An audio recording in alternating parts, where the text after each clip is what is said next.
Olá, meus caros, sejam todos muito bem-vindos a mais um conteúdo de energia solar da Intelbras. Eu me chamo Anelisa e hoje eu vou ensinar vocês a dimensionar a bomba correta para o cenário do seu cliente. Vem comigo que você não pode perder essa. Bom, para definir a bomba solar ideal para o meu cliente, eu preciso de dois principais fatores. Qual é a altura que essa bomba precisa jogar a água para ela chegar no meu reservatório e quanto de água vai sair do meu reservatório, quanto de vazão o meu cliente precisa. Então, um dos pontos que nós precisamos calcular é a vazão desse cliente, ou seja, quanto de água vai sair daqui, tá bom? Outro ponto é a altura. Que altura é essa, Ana? A altura de profundidade do poço, que eu vou chamar aqui de H1, tá bom? E a altura do solo até a caixa d'água, que eu vou chamar aqui de H2. Além disso, é muito importante saber o comprimento total do cano, porque há perdas sim, mesmo que no cano horizontal, tá? Então, como eu já tenho H1 e H2, eu preciso saber só qual é essa distância do poço até a base do meu reservatório, fechou? Então, eu vou chamar aqui de C3. C porque é comprimento, não é uma altura, fechou, pessoal? Então, com esses três dados e o dado de vazão, ou seja, quantos litros eu preciso por dia, ou quantos litros eu preciso por hora, ou quantos metros cúbicos eu preciso por hora, e assim por diante, tá bom? Preciso definir quantidade por tempo de água que eu preciso para poder definir aí qual é a bomba ideal para o meu projeto. Bom, agora que já temos esses dados e antes de fazer as contas, já quero dizer para vocês que nós temos uma calculadora de bomba solar. Isso mesmo, você entra com esses dados de H1, H2 e o comprimento total e você já consegue definir a bomba ideal para o seu cliente. Vamos imaginar aqui que a altura do poço, profundidade do poço H1 é de 35 metros, a altura da minha caixa d'água H2 é de 5 metros e o comprimento de distância do meu cano é igual a H1 mais H2 mais C3. Fechou? Sendo assim, meu comprimento de cano é de 35 mais 5 mais 10. Vamos imaginar que C3 ali é uma distância de 10. Fechou? Feito isso, eu tenho aqui 40, 35 mais 5, 40, mais 10, 50. 50 metros de cano. Ó, metros.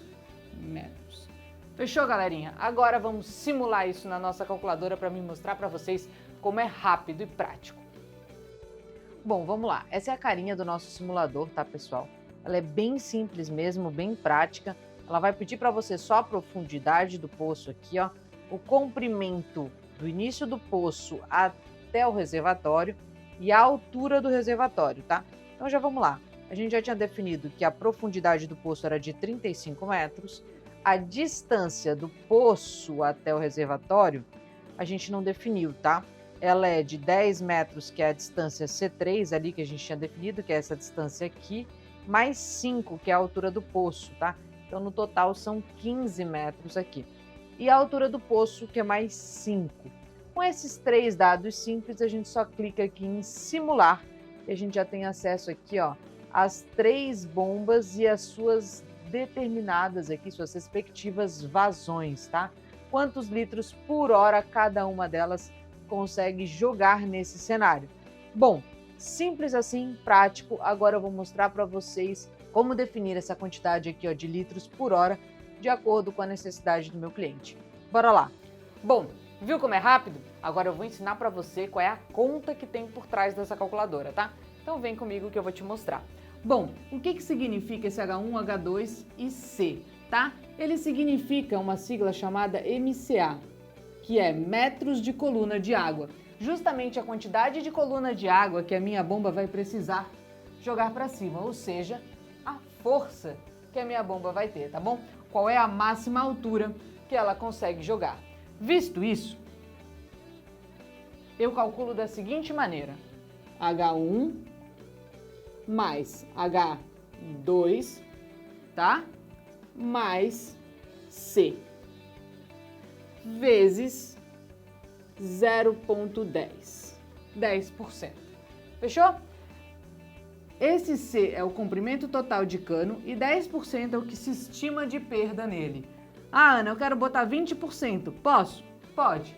Esse 10 é um número estimado pela nossa engenharia, tá bom? Então fica alturas e perda no cano, tá? Vou até botar aqui para vocês.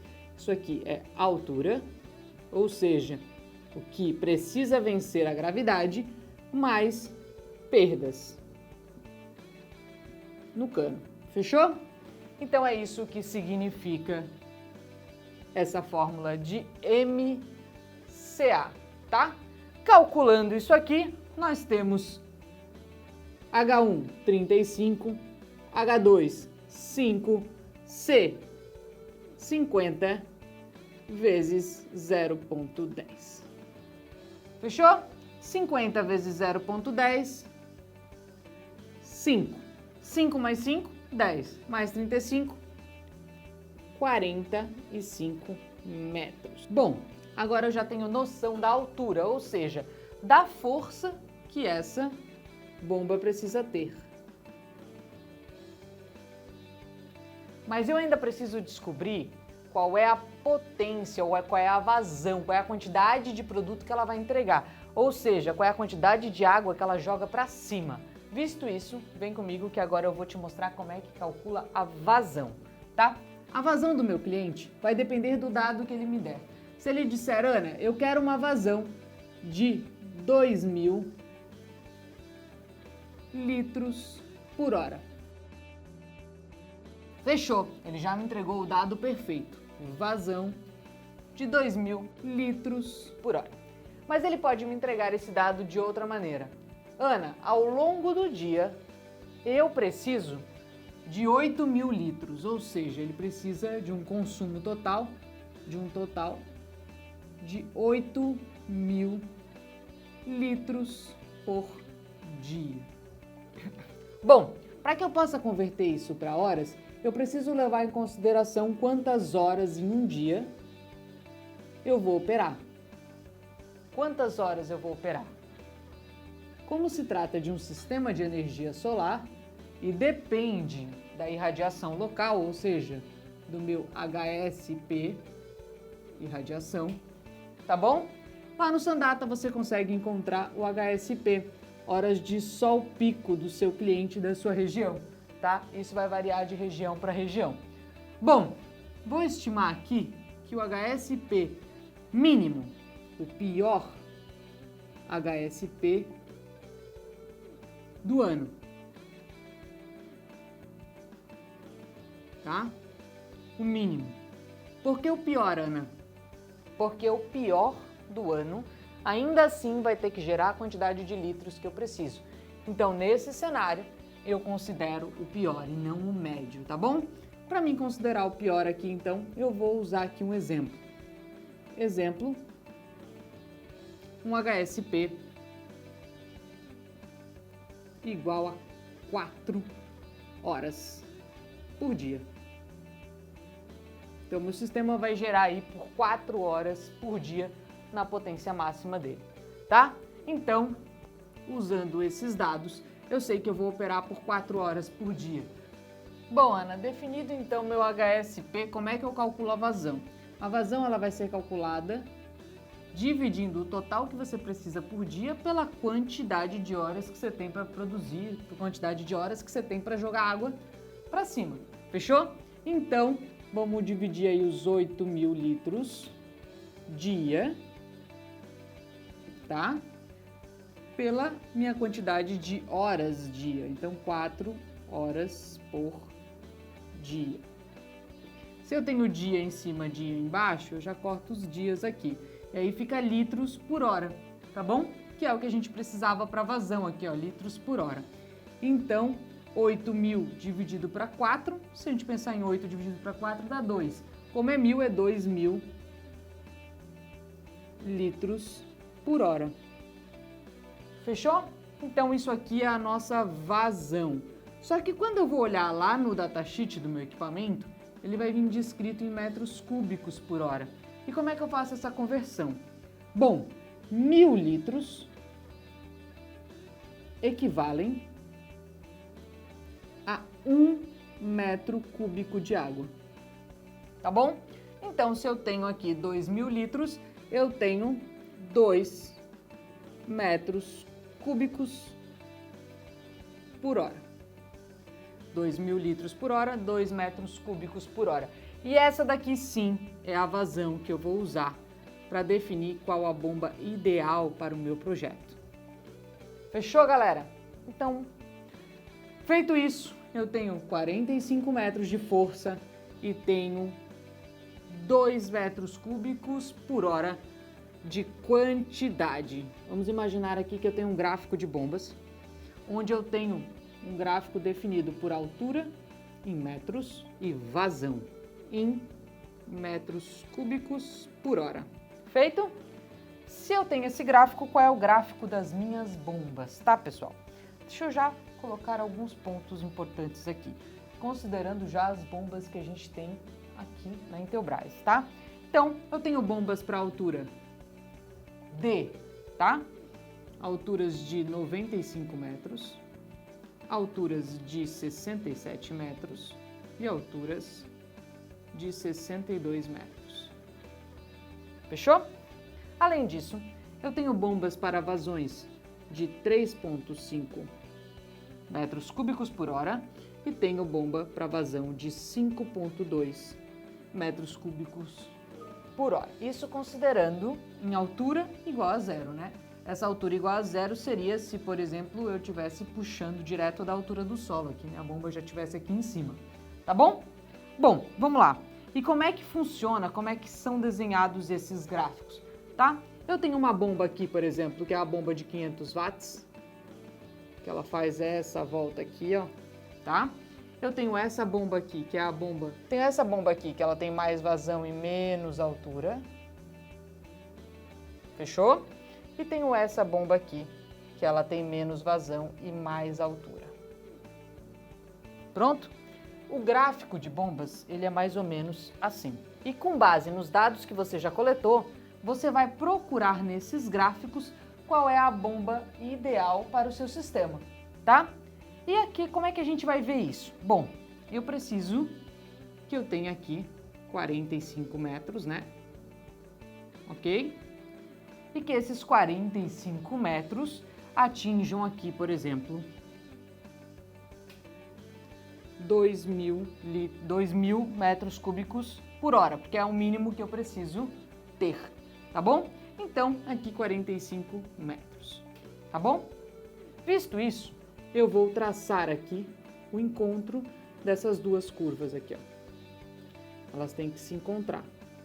E aí eu encontro o ponto ideal do meu cliente. O meu cliente, ele está aqui, 45 metros de altura, 2 metros cúbicos por hora de vazão, tá? As bombas que estão acima atendem esse cliente, abaixo, não. E por que eu estou dando esse exemplo? Porque, por exemplo, essa bomba aqui, que é a nossa bomba de 500 watts, ela não vai atender esse cliente. Ela não tem a capacidade de jogar mais de 2 metros cúbicos por hora numa altura de 45, apesar de ela chegar a uma altura de até 62. Entendeu a importância? É assim que você vai encontrar com esses dois dados aqui qual é a bomba ideal para o seu sistema. E a partir da potência da bomba que você definir, essas outras duas bombas aqui, elas são de 750 watts, onde uma tem mais força para jogar mais alto e a outra tem mais capacidade de vazão, maior quantidade, e joga um pouquinho mais baixo. Ambas com uma potência um pouquinho mais alta. Ana, e como é que eu vou definir minha potência de módulos? Sua potência de módulos vai ser sempre a potência da bomba vezes 1,5. Bom, Ana, eu acho que eu não entendi muito bem como é que vai ser calculada aqui a quantidade de módulos. Bom, vem comigo só para a gente fechar esse vídeo aí com chave de ouro, tá? Então, para você definir a quantidade de módulos, você precisa atender dois requisitos, tá? Precisa atender a potência de 1,5, ou seja, potência da bomba vezes 1.5, imaginando aqui a bomba de 500, que está mais fácil para a gente calcular de cabeça, tá? Então, 500 watts da bomba vezes 1.5, a potência mínima que eu vou precisar é de 750 watts em módulos. Nessa mesma bomba aqui de 500 watts, por exemplo, ela tem 48 volts. Essas outras duas aqui, elas são de 72 volts, tá? Ela precisa de, no mínimo, a tensão da bomba, tá? Então, essa tensão aqui dos meus módulos conectados em série, tá bom? Tem que ser, no mínimo, 48 volts no caso dessa bomba aí. No caso das outras, 72 volts, tá? Quando eu tiver uma bomba de 48 volts, 2 módulos já devem atender. Quando eu estiver numa bomba de 72, 3 módulos devem atender. Tá bom? Somando a potência dos 3 módulos, eu tenho que ter a potência mínima aqui. No caso, no nosso exemplo, né, a gente estava usando de 500. Somando a potência dos 2 módulos, eu tenho que ter no mínimo 750, tá? Então, tem que ter módulos aí de aproximadamente, tá? Nesse caso aqui, seriam módulos de aproximadamente 400 watts cada um. Fechou? E daí eu atendo os 2 quesitos, potência e tensão. Fechou, pessoal? É assim que você vai dimensionar a bomba solar ideal para o seu projeto, a quantidade de módulos que você precisa, a quantidade de litros que você vai entregar para o seu cliente e a altura que você consegue tirar de poço. Fantástico, né? Gostou desse conteúdo? Já deixa um joinha aqui, deixa aqui nos comentários. Se ficou com alguma dúvida, também não hesite em perguntar. Compartilhe esse vídeo e até o próximo conteúdo. Tchau, tchau!